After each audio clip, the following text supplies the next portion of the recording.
ఒక్కసారి కొమ్మూరి గోల్డ్ కి కాల్ చేయండి. తాకట్లో ఉన్న మీ బంగారాన్ని విడిపించి మార్కెట్ ప్రైస్ కి వాళ్ళు కొనుక్కుని మిగతా డబ్బులు మీకు ఇచ్చేస్తారు. హాయ్, వెల్కమ్ టు మనం టీవీ. మన టీవీ ఉంది మన కోసం. ఆంధ్రప్రదేశ్లో చేనేత రంగానికి మరింత ఊతం ఇవ్వాలనే లక్ష్యంతో రాష్ట్ర ప్రభుత్వం మరో కీలక సంక్షేమ పథకాన్ని అమలు చేయనుంది. నేతన్న సేవలో పేరుతో రూపొందించిన ఈ పథకాన్ని ఆగస్టు 7 నుంచి ప్రారంభించాలని ఏపీ సీఎం నిర్ణయించారు. దీనికి సంబంధించిన మార్గదర్శకాలను ఇప్పటికే విడుదల చేయగా అర్హులైన ప్రతి చేనేత కుటుంబానికి సంవత్సరానికి 25,000 చొప్పున నేరుగా బ్యాంక్ ఖాతాల్లో జమ చేయనున్నారు. ప్రత్యేకత ఏంటంటే ఒక కుటుంబంలో ఎన్ని మగ్గాలు ఉన్నాయన్నది, ఎంతమంది చేనేత కార్మికులు ఉన్నారన్నది ప్రామాణికం కాదు. అర్హత కలిగిన ప్రతి చేనేత కుటుంబానికి ఒక్కసారిగా వార్షిక ఆర్థిక సాయం అందజేయనున్నారు. ప్రస్తుతం చేనేత వృత్తిలో కొనసాగుతూ దారిద్ర్య రేఖకు దిగువన ఉన్న కుటుంబాలు ఈ పథకానికి అర్హులు. అయితే రాష్ట్ర వ్యాప్తంగా తొలి విడతలో సుమారు 52,000 చేనేత కుటుంబాలు లబ్ధి పొందనున్నాయి. సో పథకం అమలులో ట్రాన్స్పరెన్సీ కోసం ప్రాధాన్యం ఇస్తూ గ్రామ వార్డు సచివాలయాల ద్వారా అర్హుల జాబితాను సిద్ధం చేశారు.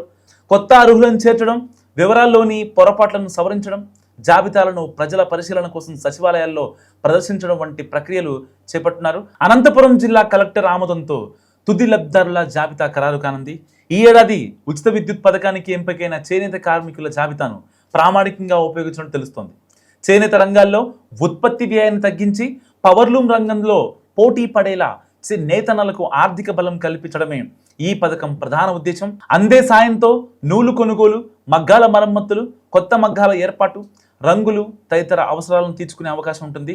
ఇదే సమయంలో రాష్ట్ర ప్రభుత్వం చేనేత కార్మికులకు నెలకు 200 యూనిట్లు, పవర్లూమ్ కార్మికులకు 500 యూనిట్ల వరకు ఉచిత విద్యుత్ కూడా అందిస్తుంది. ఈ పథకం ద్వారా చేనేత కుటుంబాలపై విద్యుత్ వ్యయం గణనీయంగా తగ్గుతుండగా రాష్ట్ర వ్యాప్తంగా 1,00,000కు పైగా కుటుంబాలు ప్రయోజనం పొందుతున్నాయి. అదనంగా చేనేత కార్మికులకు కేంద్ర రాష్ట్ర ప్రభుత్వాల ఆధ్వర్యంలో ఈ పెహచాన్ కార్డులు కూడా జారీ చేస్తున్నారు. ఈ కార్డు ద్వారా ప్రభుత్వ సంక్షేమం పథకాలను సులభంగా పొందే అవకాశం ఉంటుంది. అర్హులైన చేనేత కార్మికులు ఆన్లైన్ ద్వారా దరఖాస్తు చేసుకొని ధృవీకరణ అనంతరం ఈ పెహచాన్ కార్డును డౌన్లోడ్ చేసుకోవచ్చు. సో చేనేత వృత్తిని పరిరక్షించడం, నేతన్నలకు స్థిరమైన ఆదాయం కల్పించడం, సాంప్రదాయ చేనేత పరిశ్రమకు కొత్త ఊపునివ్వడం లక్ష్యంగా రాష్ట్ర ప్రభుత్వం ఈ చర్యలు చేపడుతోంది.